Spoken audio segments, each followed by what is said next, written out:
Hello. चलिए, तो कल हमने कुछ देखा था और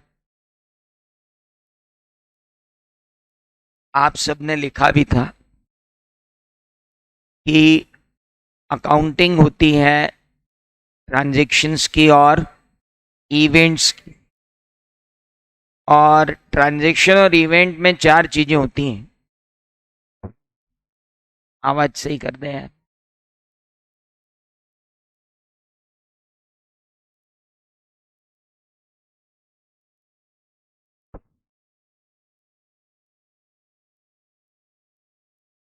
हेलो।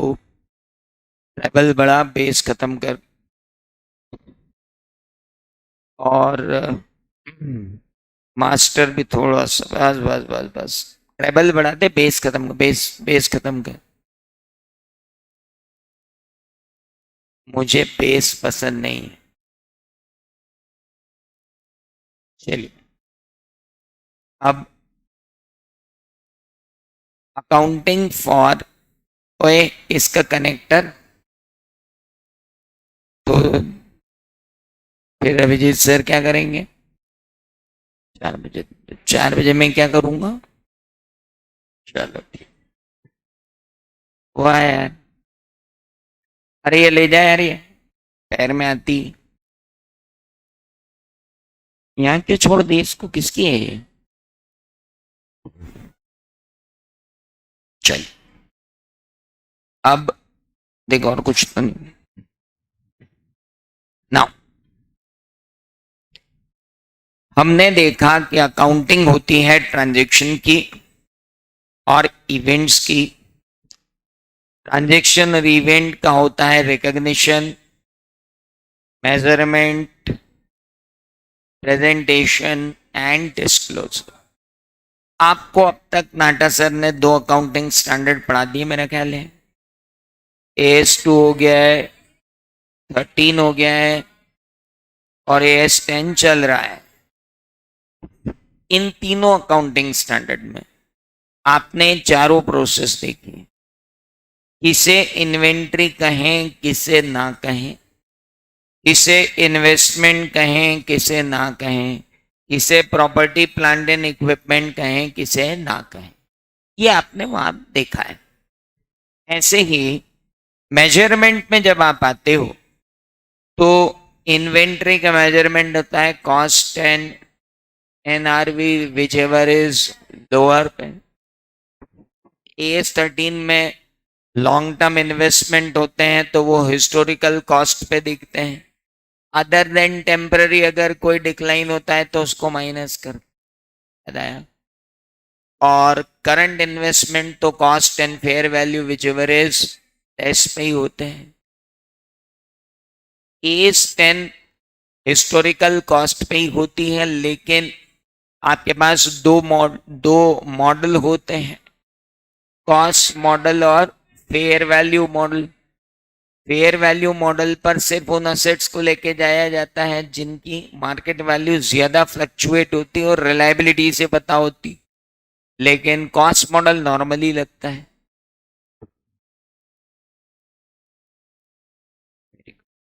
तो ये था क्या? मेजरमेंट। फिर आपको आया था AS2 के अंदर प्रेजेंटेशन कैसे करना है, तो साहब ये करंट असेट में जाएगा। यहाँ करंट इन्वेस्टमेंट है, लॉन्ग टर्म इन्वेस्टमेंट है, तो कोई करंट असेट में जाएगा, कोई नॉन करंट असेट में जाएगा। AS10 नॉन करंट असेट के अंदर ही आएगी। फिर उनकी डिस्क्लोजर अकाउंटिंग पॉलिसी के आपको करना होता है। तो हर अकाउंटिंग स्टैंडर्ड कहीं ना कहीं चार चीजों के बारे में अपना मत देता हुआ मिलता है। और वो चार चीजें क्या होती हैं? Recognition, measurement, presentation, disclosure. आगे बढ़ू। गुड। अब बात आती है कि इन अकाउंटिंग स्टैंडर्ड से फायदा क्या है? What is the benefit of these accounting standards in accounting standard से हमें क्या फायदा, बेनिफिट्स। अकाउंटिंग स्टैंडर्ड्स के 4 बेनिफिट है। यहाँ रोज कौन बैठेगा इस साइड, यही तुम ही लोग बैठोगे। चलो आज तो मैं ट्रेनिंग दे देता हूँ। इस क्लासरूम में क्या है, ये मेरा क्लासरूम है, इसमें क्या माहौल बनाना पड़ता तो दिखता है।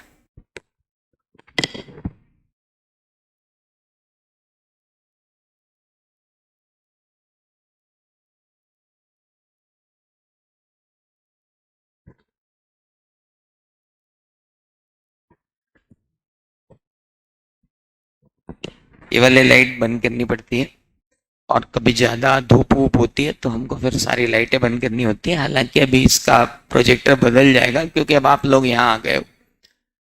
नाउ अकाउंटिंग स्टैंडर्ड के कितने बेनिफिट्स हैं, तो अकाउंटिंग स्टैंडर्ड्स के 4 बेनिफिट्स हैं। पहला बेनिफिट्स है एज 13 नहीं हुआ सर, हुआ? अच्छा किसी का हुआ किसी का नहीं हुआ, हो जाएगा ना बाबू, क्यों चिंता कर रहे हो। कहाँ जाएगा, कहीं नहीं जाएगा, सब यही होगा। और अब तो तुम्हारे पास 2-2 पढ़ाने वाले हैं, एक एक अकाउंटिंग स्टैंडर्ड को 2-2 पढ़ा सकते, तो कहाँ टेंशन ले रहे तुम। 2 टीचर है, इस बार नाटा सर पढ़ा रहे हैं। Now standardisation of alternative accounting treatment, depreciation. उधर अपने बचपन में ब्रैकेट में अगर आया था तो 11th-12th अपने मार्ट साहब ने अपने को बताया था कि बेटा डेप्रीसिएशन लगाने की 10-12 मेथड है। मशीन आवर रेट लगा लो, मैं प्लान आप उसका यूनिट प्रोडक्शन मेथड लगा लो, सम ऑफ द डिजिट्स लगा लो, WDV लगा लो, SLM लगा लो, है ना, डिप्लेशन मेथड लगा लो। चलो वो तो चुप। इन्वेंट्री को वैल्यू करने के भी अपने पास अल्टरनेटिव है। पीफो लगा लो, वेटेड एवरेज लगा लो, हीफो लगा लो, हाईएस्ट इन फर्स्ट आउट, ईफो लगा लो, नेक्स्ट इन फर्स्ट आउट। बहुत है, मतलब इतने अल्टरनेटिव्स हैं कि कोई वो ही नहीं। अब जब आपके पास अकाउंटिंग करने के इतने अल्टरनेटिव्स मौजूद हैं तो फिर क्यों ना इन विकल्पों को थोड़ा सा कम किया जाए। क्योंकि अगर मार्केट में ऑप्शंस अवेलेबल रहे तो स्टैंडर्डाइजेशन करना मुश्किल हो जाए। पहली बात तो हम ऑप्शंस को ही खत्म कर दें, और अगर खत्म ना हो तो कम से कम ये बता दें लोगों को कि किस समय कौन सा ऑप्शन लगाओ। सोचो, एक असेट है, और जो असेट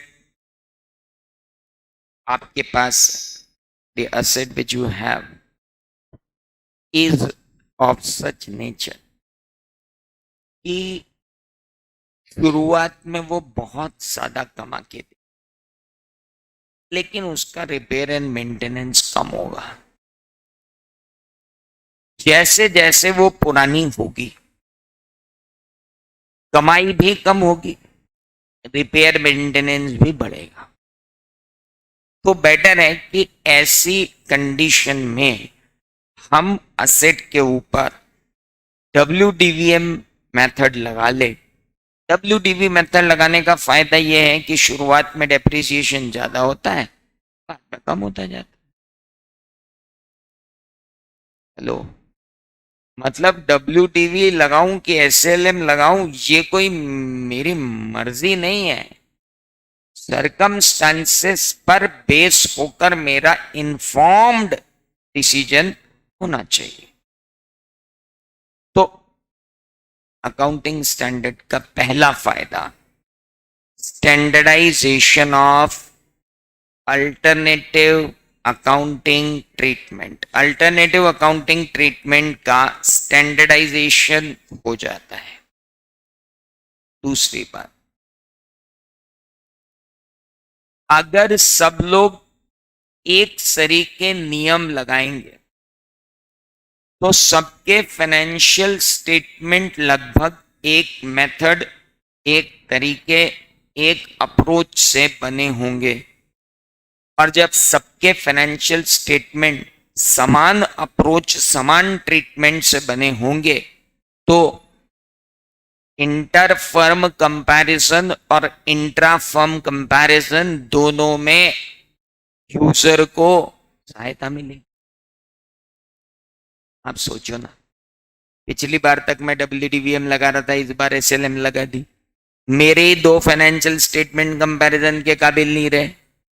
एक साल मैंने साला फीफो लगा दिया, एक साल वेटेड एवरेज लगा दी, दोनों साल के फाइनेंशियल स्टेटमेंट कंपैरिजन के लायक ही नहीं रहे।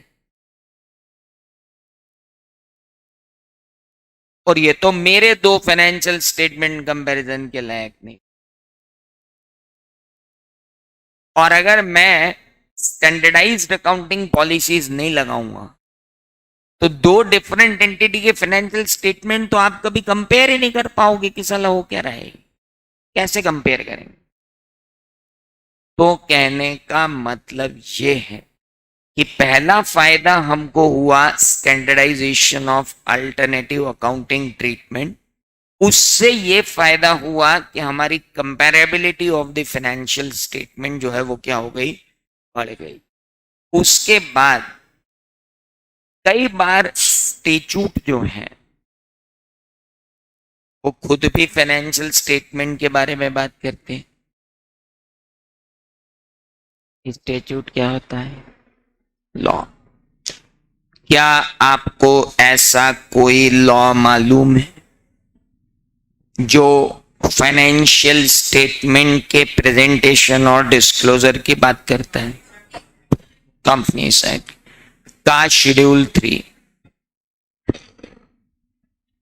कंपनीज एक्ट का शेड्यूल 3 पार्ट 1 बैलेंस शीट बताता है, पार्ट 2 P&L बताता है और कैश फ्लो स्टेटमेंट भी बताता है। लेकिन कई बार शेड्यूल 3 में उतने डिस्क्लोजर नहीं भी होते क्योंकि स्टेच्यूट को लगता है कि ये डिस्क्लोजर जरूरी नहीं है। स्टेच्यूट तो स्वार्थी होता है, वो तो सिर्फ अपने चश्मे से देखता है, उसको यूजर से क्या मतलब। शेयर होल्डर के पॉइंट ऑफ व्यू से जितनी जरूरी है वो उसने ले ली। शेयर होल्डर के पॉइंट ऑफ व्यू से जो इंफॉर्मेशन जरूरी है वो उसने मांग ली।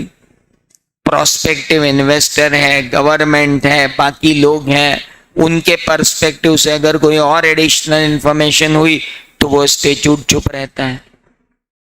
जरूरी नहीं कि स्टेच्यूटरी रिक्वायरमेंट ही कंप्लीट रिक्वायरमेंट हो सकता है कुछ रिक्वायरमेंट इतनी इंपॉर्टेंट होती हो जिन्हें स्टेच्यूट कवर नहीं करता, तो उन्हें अकाउंटिंग स्टैंडर्ड आके कह देता बाबू ये डिस्क्लोजर दो। हेलो, आके बोल देता है कि बाबू अब तुम ये डिस्क्लोजर दो, तुम्हें ये डिस्क्लोजर एडिशनल देना पड़ेंगे। तो अकाउंटिंग स्टैंडर्ड हेल्प करता है more fair presentation of financial statement, और more fair presentation of financial statement करता है कौन? डिस्क्लोजर। इसके लिए कौन नेसेसिटेट करता है? Accounting standard. पहली बात, हमने स्टैंडर्डाइज कर दिया अल्टरनेट्स को,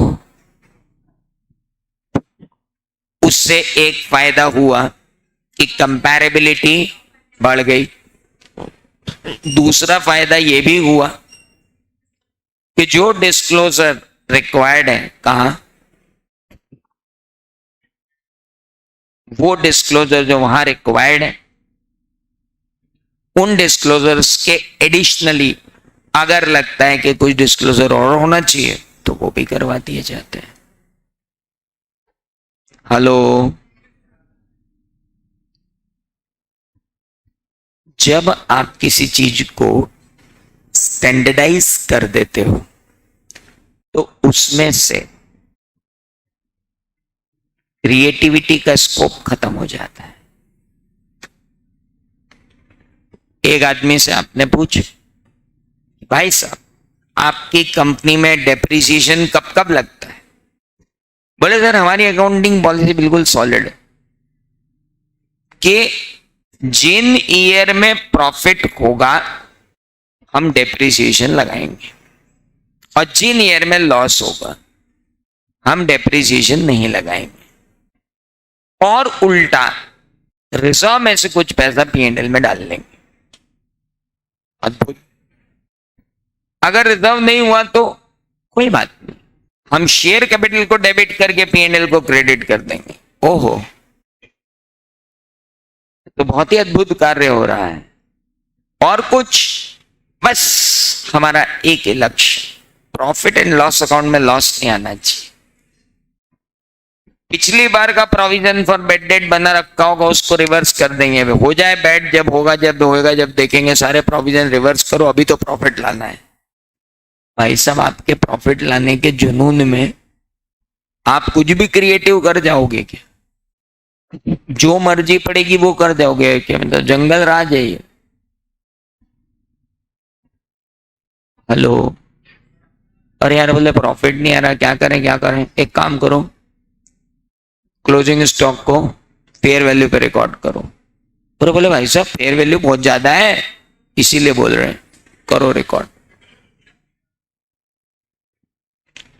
अब जिन लोगों को ये समझ में नहीं आ रहा है कि क्लोजिंग स्टॉक की अगर फेयर वैल्यू हाई है तो उससे प्रॉफिट पे क्या फर्क पड़ेगा, तो कोई दिक्कत नहीं, आप बहुत बड़े ऑब्जेक्ट के लिए बने हो। ईश्वर ने आपको बहुत बड़े उद्देश्य के लिए इस दुनिया में उतारा है। ये तो बहुत ही तुच्छ सा उद्देश्य है, आप मत टेंशन लो।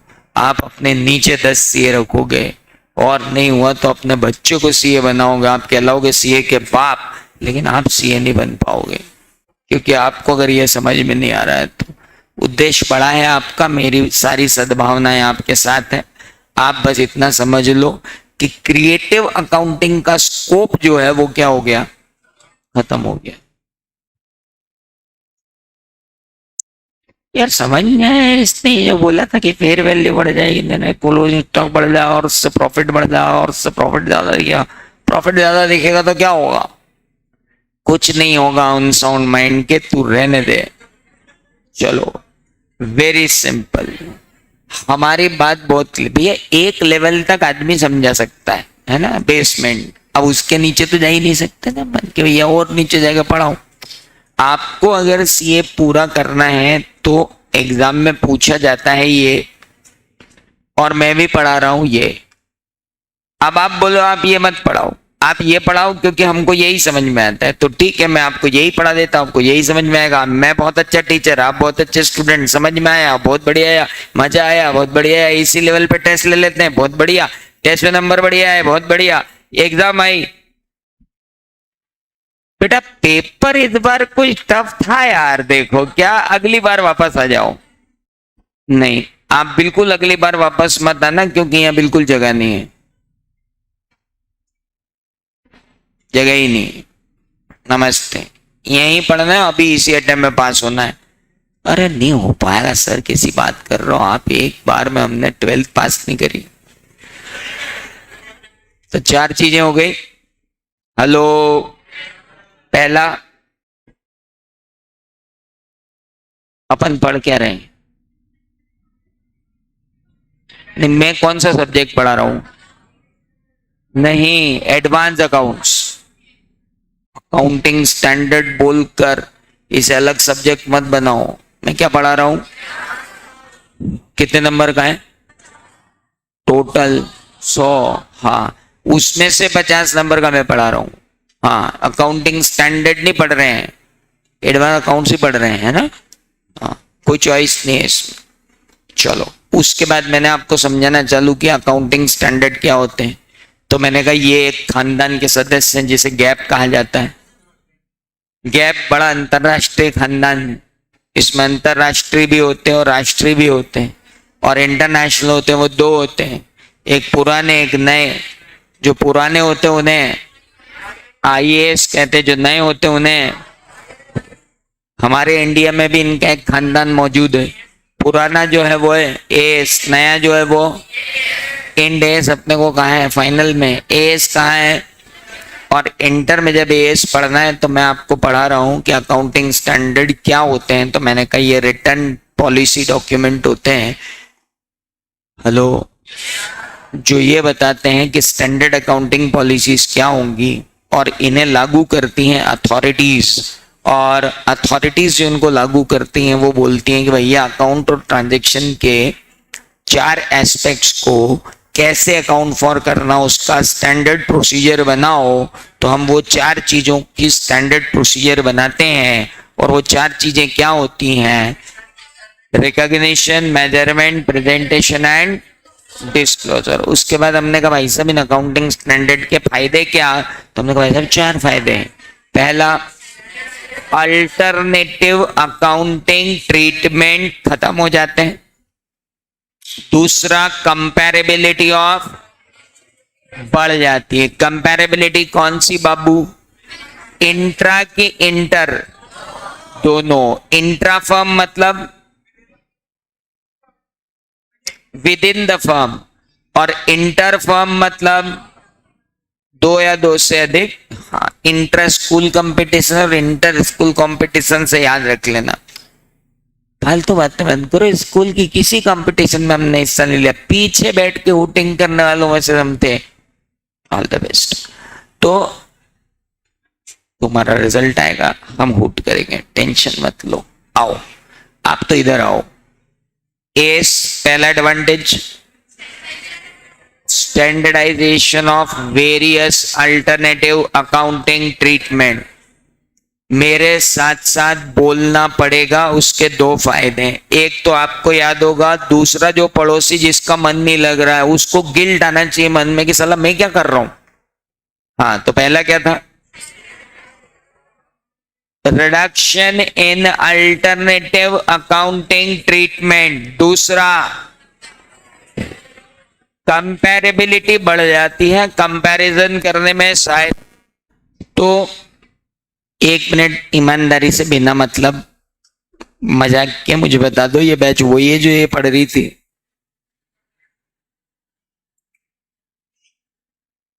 कंफर्म? ठीक है। बाद में कोई ये तो नहीं पूछेगा आप क्या पढ़ा रहे हो? टीवी में घुस के लपड़ मारूंगा साले। नाउ 4 अल्टरनेटिव पे अपन रुके हुए हैं तब से, और जो है दुनिया मजे ले रही है अपने। तो बस अब याद हो गया सर, अब रहने दो। ठीक है। फिर भी क्या थे? पहला क्या था? दूसरा,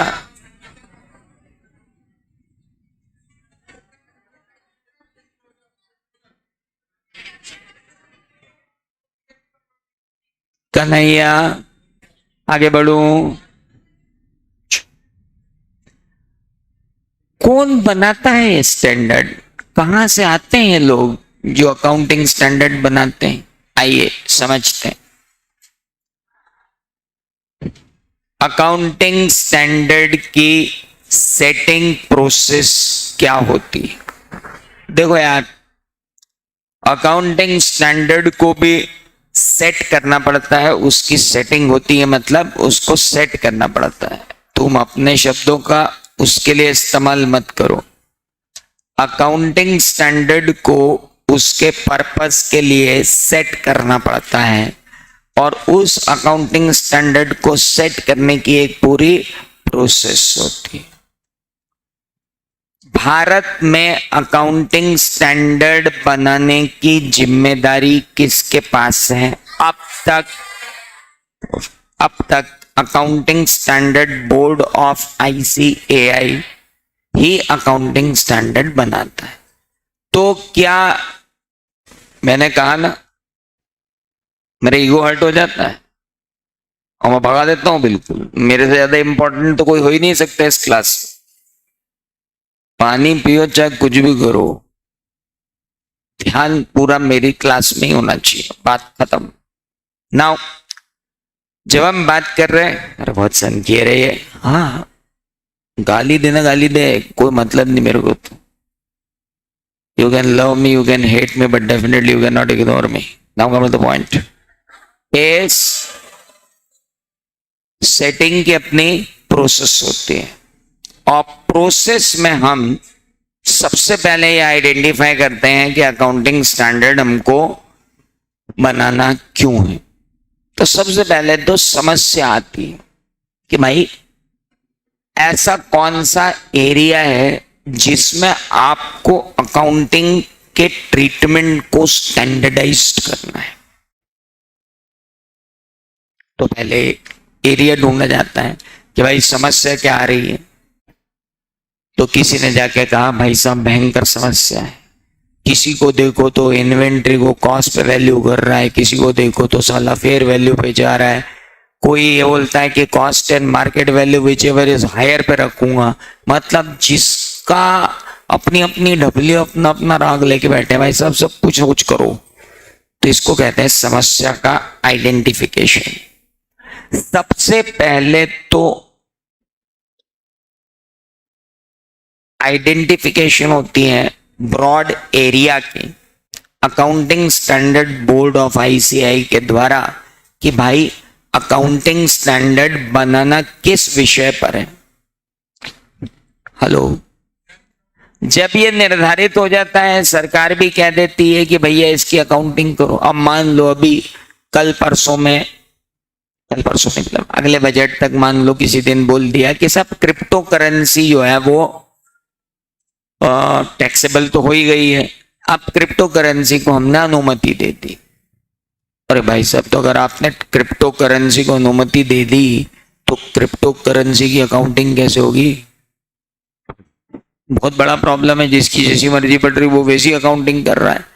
तो फॉर दैट अब एक टास्क दे दिया जाएगा एएसबी को कि आप साहब इसके लिए क्या बनाओ, अकाउंटिंग स्टैंडर्ड।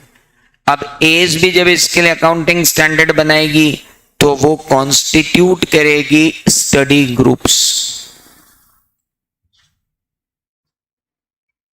आईसीएआई कॉन्स्टिट्यूट करेगी स्टडी ग्रुप जिसमें विषय के विशेषज्ञों को डाला जाएगा। और ये एक ग्रुप नहीं बनता है, नॉर्थ इंडिया में एक ग्रुप बनेगा, साउथ इंडिया में एक ग्रुप बनेगा, ईस्ट इंडिया में एक ग्रुप बनेगा, वेस्ट इंडिया में एक ग्रुप बनेगा, सेंट्रल इंडिया में एक ग्रुप बनेगा। इन ग्रुप्स को टास्क दिया जाएगा कि आप इस समस्या को स्टडी करो।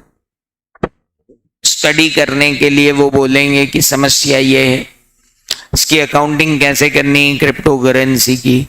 फिर ये ग्रुप बोलेगा कि इंटरनेशनली देखो क्रिप्टो की अकाउंटिंग कैसे होती है। पता चला यूएस में ऐसे होती है, यूके में ऐसी होती है, ऑस्ट्रेलिया में ऐसी होती है, न्यूजीलैंड में कैसी होती है, अब भारत में कैसी होनी चाहिए।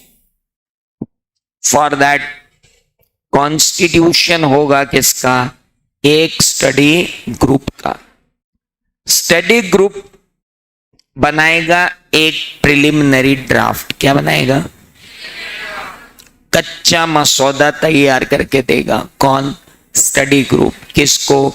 अकाउंटिंग स्टैंडर्ड बोर्ड को, कि हम स्टडी ग्रुप ने मिलकर ये निर्धारित किया है कि हम इस तरीके से क्रिप्टो की अकाउंटिंग करेंगे। ये हमारा प्राइमरीली एक विचार बन रहा है। तो फिर अकाउंटिंग स्टैंडर्ड बोर्ड कंसीडर करेगा प्रिलिमिनरी ड्राफ्ट को जो प्रिपेयर किया है किसने ग्रुप ने। फिर अगर एएसबी को लगेगा तो वो कहेगा कि इसमें कुछ रिवीजन करो, और फिर हम इस ड्राफ्ट को डेलिब्रेशन के लिए लेंगे। If any of the draft on the basis of deliberation. फिर जब वो कंसीडर्ड चेंज करके दे देगा, कौन? स्टडी ग्रुप, तो वो सर्कुलेशन होगा draft. Accounting standard board circulate करेगा किसको? काउंसिल मेंबर ऑफ आईसीएआई को, और उनसे कहेगा कि आप भी ओपिनियन दीजिए। आउटसाइड बॉडीज को सर्कुलेट करेगा, मिनिस्ट्री ऑफ कॉर्पोरेट अफेयर्स को देगा, आरबीआई को देगा, सेबी को देगा, सबको देगा। आप इस पे देख लो भैया, हम ये ला रहे हैं अकाउंटिंग, आपको कोई ऑब्जेक्शन हो तो आप हमें दो। फिर जितनी आउटसाइड बॉडीज को आपने मसौदा भेजा था उन सब की एक मीटिंग करो रिप्रेजेंटेटिव की, और उनके व्यूज लो कि वो क्या कहते हैं इस अकाउंटिंग स्टैंडर्ड पे। क्या वो कोई अमेंडमेंट सजेशन करते हैं? क्या सेबी चाहती है कि इसमें कोई चेंज करें? क्या आरबीआई चाहती है कि इसमें कोई चेंज करें? क्या सेंट्रल गवर्नमेंट चाहती है कि इसमें कोई चेंज करें? मिनिस्ट्री ऑफ कॉर्पोरेट अफेयर्स चाहती है क्या कि इसमें कोई चेंज करें? अगर ये चाहते हैं कि कोई चेंज करे तो वो चेंज करके हम फाइनलाइज करेंगे एक्सपोजर ड्राफ्ट को।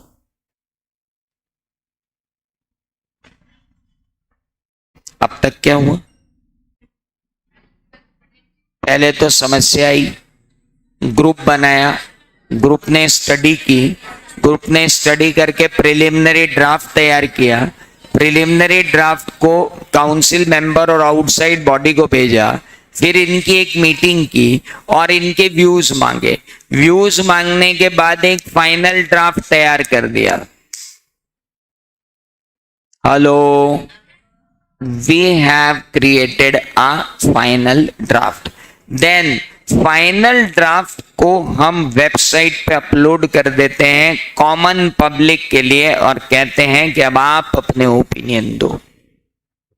भाई साहब, ये डेमोक्रेसी है, यहां पर ऐसा नहीं चलता कि हमने बोल दिया बस कर लो।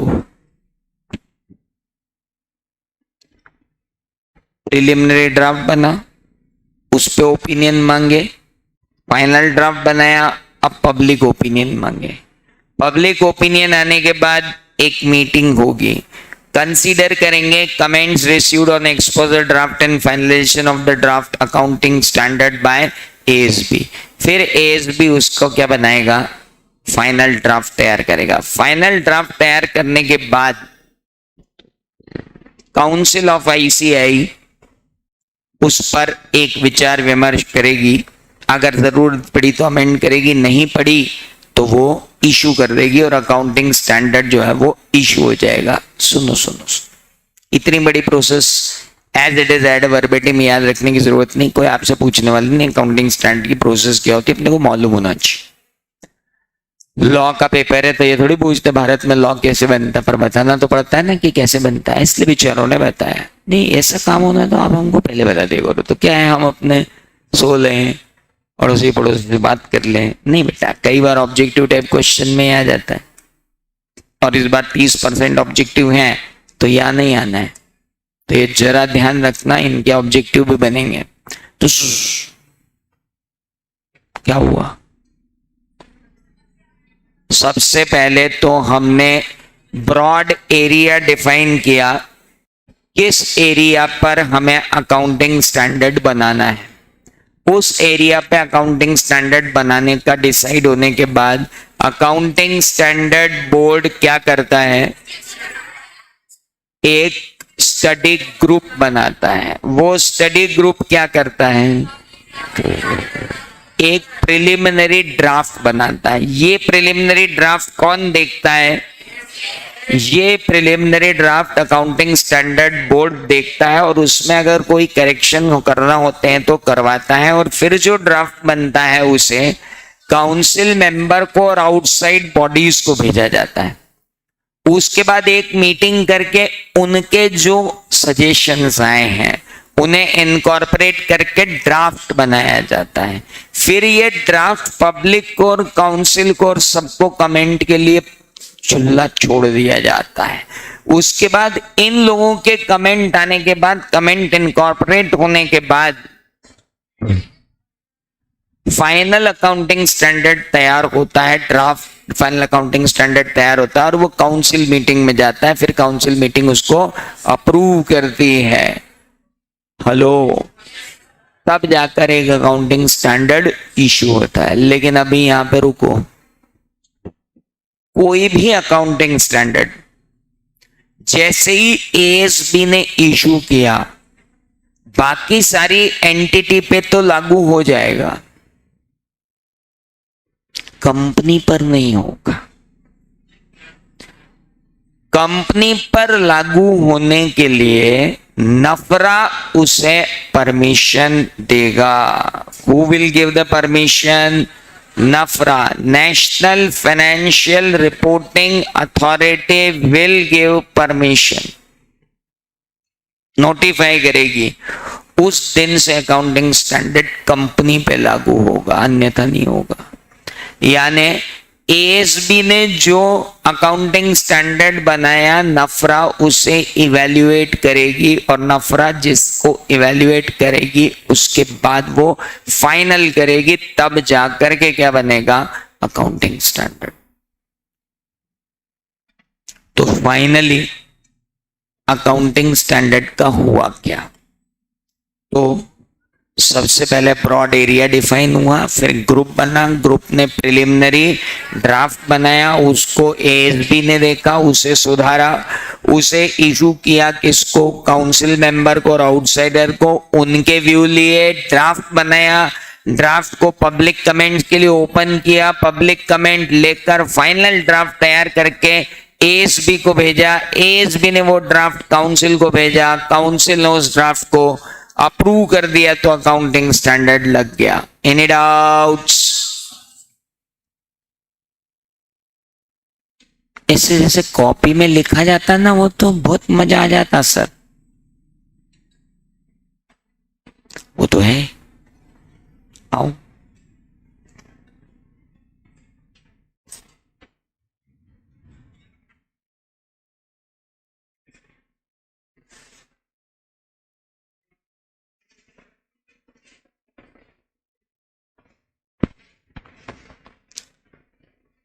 ये जो था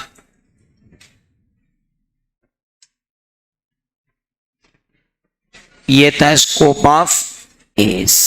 एस करता क्या है? तो एस किसी भी ट्रांजैक्शन और इवेंट का रिकॉग्निशन, मेजरमेंट, प्रेजेंटेशन और डिस्क्लोजर कैसे हो, prescribes standard principles and procedures.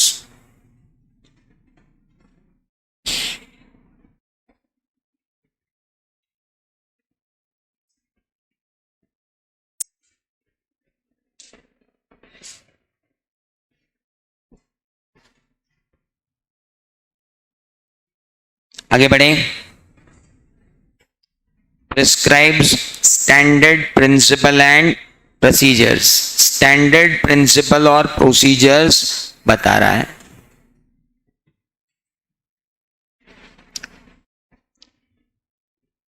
अब आती है बात दूसरी, एडवांटेजेस क्या थे?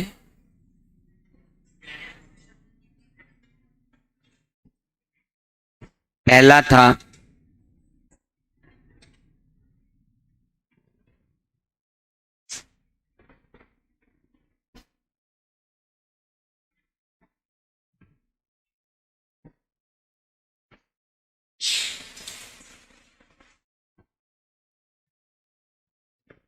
Standardisation of alternative accounting treatment. दूसरा था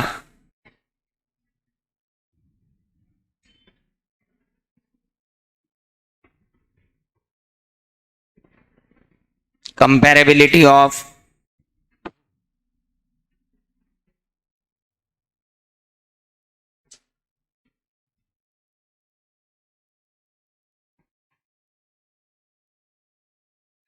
तीसरा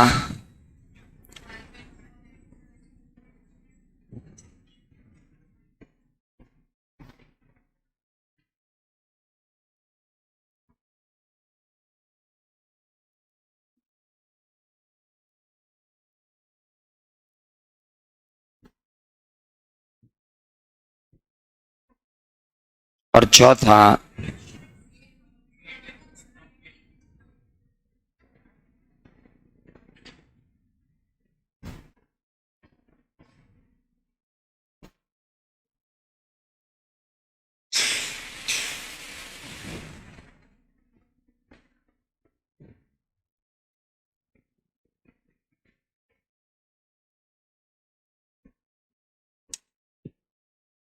It reduces the alternative of creative accounting.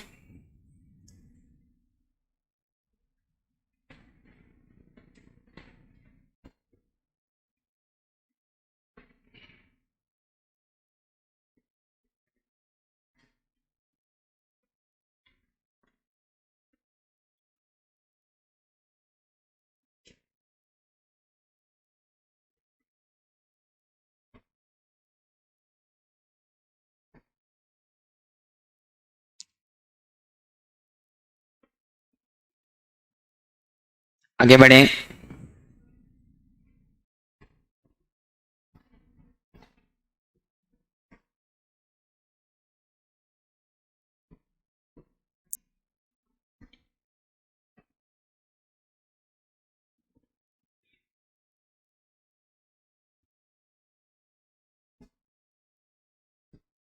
अरे आगे बढ़े क्या? इसके बाद हम आए accounting standard setting process.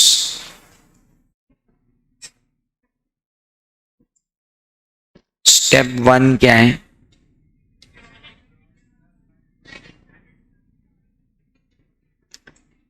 Identification of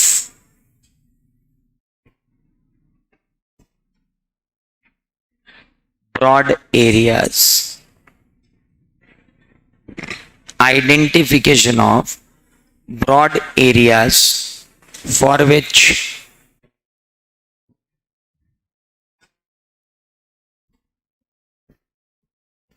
ACE is required. Step 2, constitution of study group. Step 3,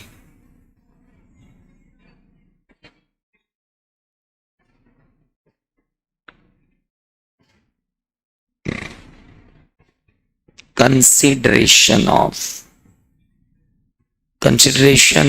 of preliminary draft prepared by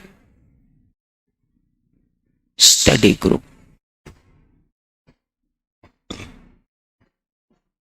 By is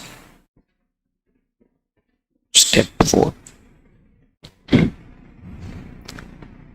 sending preliminary draft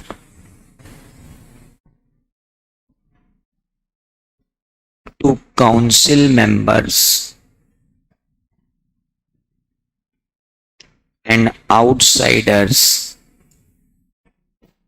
for their views.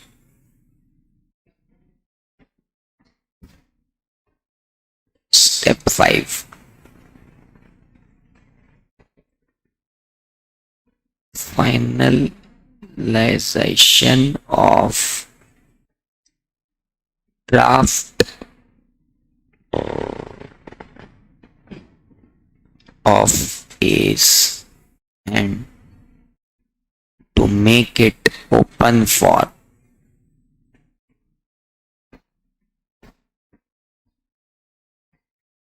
public comments.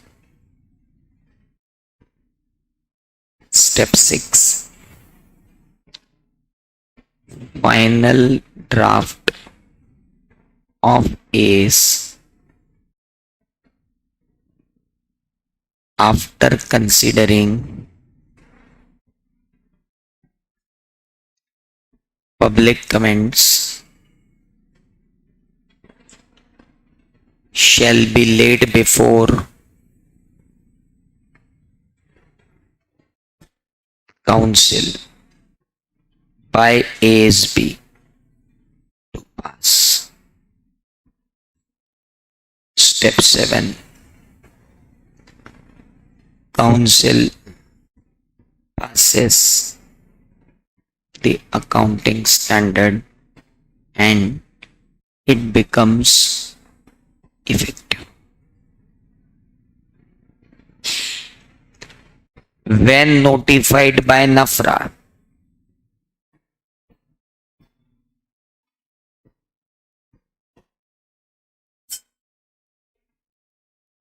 It is applicable to company.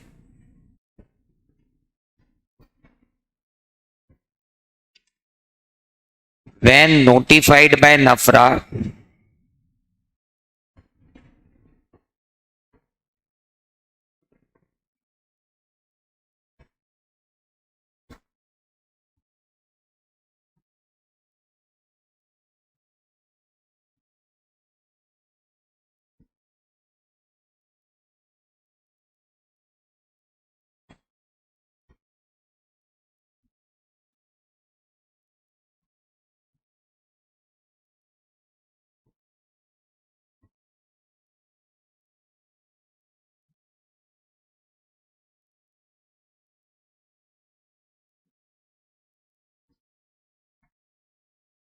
it is applicable to company.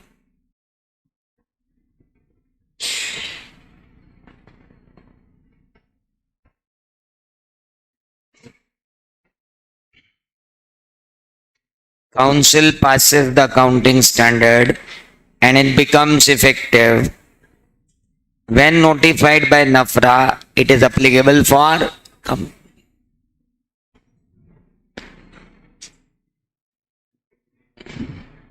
अब पहले क्या बनता है? Preliminary draft, फिर बनता है final draft, फिर बनता है अकाउंटिंग स्टैंडर्ड, है ना? और अब ट्रू फॉल्स और एमसीक्यू में कुछ भी पूछ सकता हो कि प्रिलिमिनरी ड्राफ्ट काउंसिल के सामने रखा जाता है for accounting standard. No sir, final draft रखा जाता है काउंसिल के सामने। Hello, there is a final draft to be laid before council, not preliminary draft. Got it? तो ये है आपकी setting process. Is that clear? तो क्या हुआ भैया, कुछ लोगों को ज्यादा मजा आ गया पढ़ने में, बस इतना? अरे वाह, बहुत बढ़िया। 5 बैच में पढ़ने का मोड अलग रहता है। ये बैच छोटी, कौन से 5वां लेक्चर है ना आपका? लास्ट नहीं, 5वां होगा। तो 4 के पढ़ने का तरीका अलग है, 5वीं में थोड़ा सन के आदमी पढ़ाने वाला। तो एएस की ड्राफ्टिंग प्रोसेस क्लियर? इससे पहले एडवांटेजेस ऑफ एएस क्लियर? इससे पहले स्कोप ऑफ एएस क्लियर? उससे पहले एप्लीकेबिलिटी ऑफ एएस का तो खैर प्रिलिमिनरी ड्राफ्ट था। उससे पहले इतनी टर्म्स अपन ने पढ़ी थी। गैप क्या होता है, आईएएससी किसको कहते हैं, आईएएसबी किसको कहते हैं। गुड। अब जब हम अकाउंटिंग स्टैंडर्ड की बात करेंगे और आगे आएंगे, तो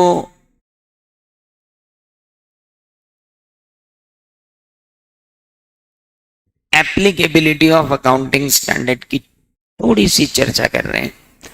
एंटरप्राइज 2 होती, कल ही बता चुका हूं, अदर देन कंपनीज एंड। अच्छा, क्या हर एंटिटी पे अकाउंटिंग स्टैंडर्ड लगता है?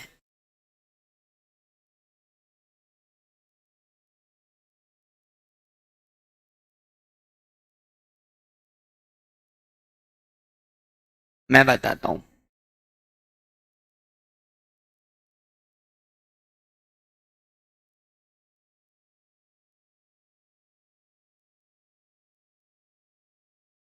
क्या हुआ मेरे हरियाले पट्टे, इधर ही देख ले।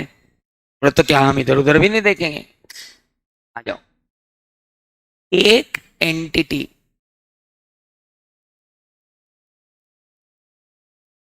पागल कह लो, सन की कह लो, जो कहना कह लो, पैसे मिल चुके हैं, आ जाओ। एंगेज्ड इन कमर्शियल, इंडस्ट्रियल और बिजनेस एक्टिविटीज। एक मिनट, दो तरीके की एंटिटी होती है। एक जो 100% क्या कर रही है,